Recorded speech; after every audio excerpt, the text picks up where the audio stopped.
Hi guys, so I am gonna make this video. Sorry about the dark. I've just been meaning to make a video for you guys for some time, so please forgive the awful quality. But this video that I'm gonna make is about what I'm gonna do my best to give you an idea of what it might be like to be inside the mind of a narcissist, and how they experience their reality. And so, a few things to consider, a few things to note is because the thinking of a narcissist is that they are special, they are very entitled.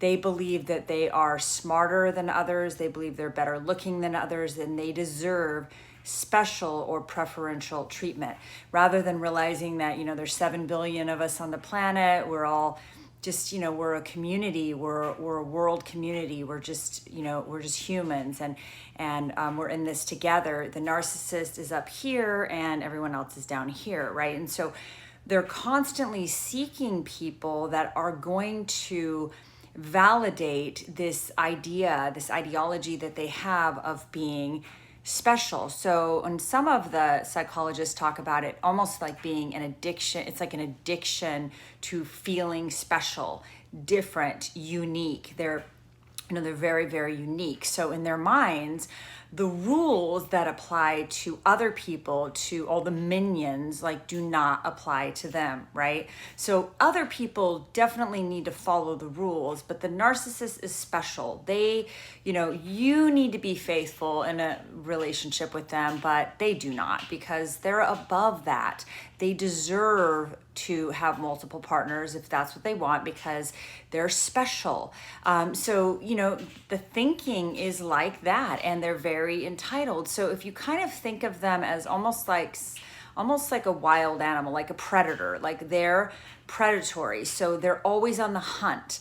The hunt is to find people that are going to supply them with that, attention that they crave, which is, validation, approval, somebody who's going to validate their mask or idea of perfection. And so, with the overt narcissists, they're very grandiose and obvious about this sort of entitlement, and you'll often see them running corporations or getting in the limelight and being very powerful, and they're very obvious about this entitled, the way that they feel very entitled. They're obvious about it. With the coverts, it's a little bit different, because they think that they're very, very special, but the world does not give them their due. The world doesn't necessarily agree with their idea of being terminally unique, right? And so with the coverts, they can be much more subtle about this. So it can be very, very hard to actually recognize, if you're dealing with a covert or a vulnerable narcissist, that they have the same sort of thinking as the overts, which is that they're very, very special. They are perfect, and they are better than other people. They're superior. And don't you should be validating that. You should be acknowledging how far above you they are, right? And with the coverts, it can be obviously much more subtle. And sometimes with the coverts, you will even see them being self-depreciating and saying, oh, well, I'm not that, there's people at my work that are smarter than me. I'm not the smartest. So, and sometimes they'll do that so that they can get you to say, oh, no, you're very intelligent. You're very smart. That's a real life example for you. But, so that's a little bit of the thinking inside the mind of a narcissist. And in particular, it's very, very hard for them to take any slight, any perceived or real criticism. Anytime somebody comes to them, say with an issue that they may have, like, hey, I have an issue with the way our sex life is. Can we talk about this? It's not very frequent. I'm having some concerns about it. What can we do to sort of improve this, right? That could be in my case, that was a real life example. And, in the narcissist's mind, what they hear is, you're not perfect, you're failing, you. They take it very, very personally. Anytime you're coming to them with any sort of legitimate issue that maybe is like a, couples issue or a work issue that is not that you're saying, to the narcissist, this is all your fault, you're a failure, you're, whatever. You're just coming to them with a legitimate issue, but they internalize it and they take it very, very personal. So they cannot handle any form of criticism. They're very, very sensitive to any perceived criticism. And remember, it could be a real criticism or it could be perceived. It could actually just be in their head. Maybe you're not trying to criticize them in any way. You're just trying to do some problem solving or bring up some legitimate issues. But to the narcissist, because they're hypersensitive to anything that is either perceived or real criticism, they absolutely cannot tolerate it, because it's collapsing to them. Anything that does not validate or hold up their mask of perfection. So if you have the audacity to suggest that they're anything less than perfect, they very much internalize this and they just cannot handle it. It's just, they cannot. So if they're the overt, they can rage at you, or they can get very upset and they can make a big deal about it, and they can be defensive and they can use projection and deflection and try to put it back on you. If they're the covert, they might actually say nothing, internalize it, hate you for it, even though, again, you may have just been trying to do some problem solving to like help make your marriage better or help make the work environment better. And what they may do is they may internalize it and then later on down the road use some sort of passive aggressive punishing move by giving you the silent treatment or withholding information or affection or compliments or ignoring you for a couple of weeks or not responding to, direct communication. They use all these passive aggressive, weird, covert techniques to sort of get you back for suggesting that they are anything less than perfect. And, where do these people come from? It's hard to say. Some of the psychologists believe there's actually a genetic component. Others mention that sometimes narcissism comes from, they grew up in this family where they're put on a pedestal and the child is, held up as this perfect golden child, like they can do no wrong. They're so perfect. Real life example, the one I was with, the mother-in-law would always say, what's not to love? Like, this person's perfect. And it's like, well, none of us are perfect.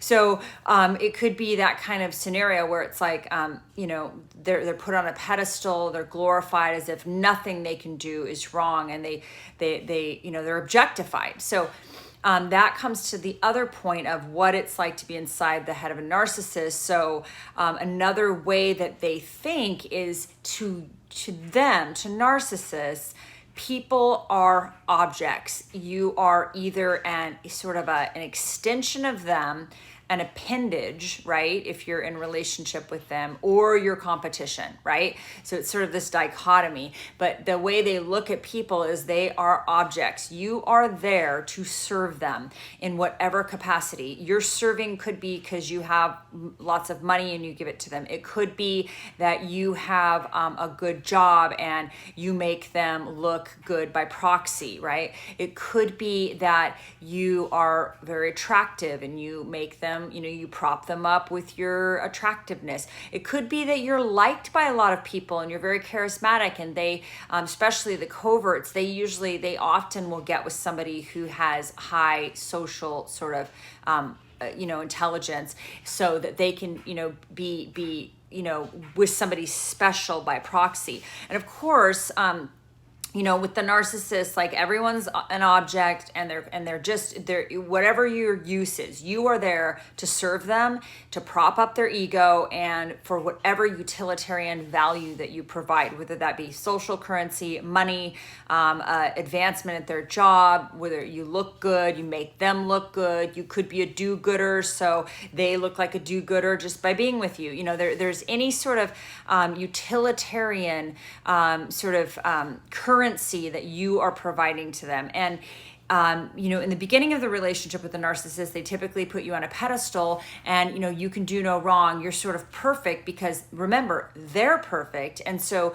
they would only be with somebody else who is perfect, right? So in the beginning, you're perfect, you're on the pedestal, you can do no wrong. They actually probably sort of see you as perfect. But once you start to show your humanity, like all 7 billion of us on the planet, and that you have flaws and you have imperfections because nobody's perfect, but once you start to show your humanity, the way they perceive that is that you have egregiously let them down by being human, right? And I just find that honestly like revolting, because I just love that people are people and that we're all flawed. And, I really respect people who are facing their demons and who are honest about their flaws and who are working to improve themselves and are humble and have some humility and decency. So, with the narcissist though, once you start to show your humanity, they hate you because what you did is you let them down by not being perfect, right? It's this really twisted way of thinking that they have. And so then that's where the devaluation process starts. They start to slowly or subtly devalue you. Sometimes it can be drastic if it's with more of the overt narcissist. And then eventually they're going to discard you for whatever new source of supply they have latched onto. And, why would they pick a new source of supply? Who knows? It could be any reason. That person has more money than you. That person can help them get a job advancement. That person is not onto their bullshit. The more you know a narcissist, the closer you get, the more you start to, if you have any discernment, you start to maybe realize that that's what you're with. And maybe you started to set boundaries. You started to ask for some of your needs to be met that are totally perfectly reasonable and human. And they're like, oh no, that's not going to fly. And remember, again, and we've gone over this a lot, but with narcissists, they absolutely require multiple sources of supply because they are empty inside. They are absolutely pathologically empty shells of people. They require outside validation. They need external validation. They need it from multiple sources because they feel so freaking empty.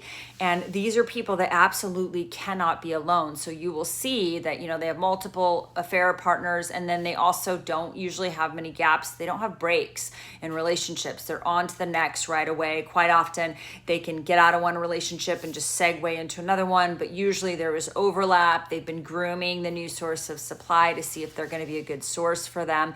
This is just their modus operandus, or however it's their how they operate. So, just know that inside of that mind of the narcissist is this deeply pathological mind, and they do not look at things the same way you do. So if people are asking like, do narcissists feel hurt? Do they feel pain? Do they feel trauma like in the same way a survivor feels? And I don't think they do. I mean, I don't know for sure because I'm not inside the mind of a narcissist, but my guess is that they do not feel the same sort of painful vulnerability of a broken heart, say, that a neurotypical feels, because the neurotypical actually gave their heart. They bonded in a legitimate way. So that's why you, survivor, you're feeling the pain of that broken heart because you actually had a heart to give. You allowed yourself to be vulnerable. You allowed yourself to truly bond and love another human being. Yes, you were bonding with a caricature, with a shell of a person, with something that wasn't real. So that's the part where you have to start looking at your ability to live in a lot of fantasy, not noticing where people's actions are not matching their words. But that's for another video. So this is just sort of, some information to give you about what it might be like to be inside the mind of a narcissist. And, if you're seeing a narcissist cry at a breakup or seeing some sort of sign of emotion, my guess is that they are not crying for you. They are not crying because they're empathetic. They are crying, or they're performing sadness, maybe legitimately crying because it's for them. The tears are self-centered tears for them. They may be sad that they're losing a good source of supply. They may be sad that they're losing the money that you provided. They may be sad because, you know, they're losing whatever it is that you brought to the relationship to make them look good and to make them filled up. They're also losing a source of supply. And, you know, with narcissists, they really need a lot of sources. So they feel that loss. So what do they feel in general? I mean, from what I've read, I think you're dealing with somebody who has mostly feelings of rage and envy.